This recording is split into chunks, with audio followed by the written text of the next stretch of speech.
जय हिंद दोस्तों। इतिहास में आज हम आपको सुना रहे हैं बलबन की जीवन गाथा। बलबन का पूरा नाम घियासुद्दीन बलबन था। वह भारत में घोलाम वंश का एक अत्यंत प्रभावशाली सुल्तान था। बलबन एक घोलाम से सुल्तान बनने वाला ऐसा शासक था जिसने दिल्ली सल्तनत को नई दिशा दी और शासन व्यवस्था को संगठित, अनुशासित और सुदृढ़ किया।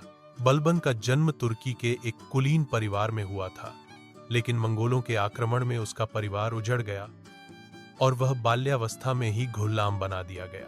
उसे बगदाद के घुलाम बाजार से भारत लाया गया, जहां इल्तुतमिश ने उसे खरीदा था। उसकी बुद्धिमत्ता, वीरता और नेतृत्व क्षमता के कारण उसे राजदरबार में ऊंचा स्थान मिला। बलबन को नासिरुद्दीन महमूद के शासनकाल में नायब या मुख्य सलाहकार बनाया गया था। नासिरुद्दीन महमूद की मृत्यु के बाद बलबन ने 1266 में स्वयं सुल्तान की गद्दी संभाली।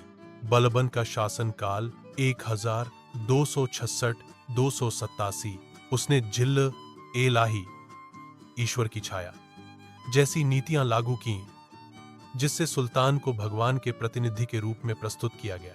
बलबन ने चहलगानी 40 अमीरों की शक्तिशाली तुर्की गुट को खत्म किया। बलबन ने लौह एवं रक्त की नीति अपनाई और बाजार नियंत्रण प्रणाली की शुरुआत की। न्याय व्यवस्था को सख्ती से लागू किया। कोई भी अपराध क्षम्य नहीं था।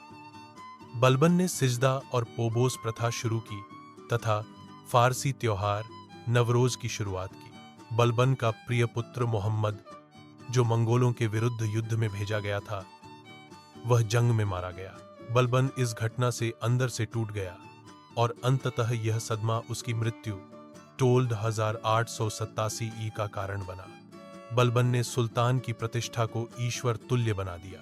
वह न्यायप्रिय परंतु कठोर शासक था। बलबन की मृत्यु 287 ई में हुई। उसके बाद उसका पोता कैखुसरू उत्तराधिकारी बना, परंतु बहुत जल्द ही बलबन का दूसरा पुत्र कैकुबाद सुल्तान बना।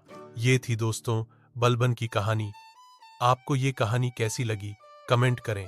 फिर मिलते हैं अगली कहानी के साथ। जय हिंद।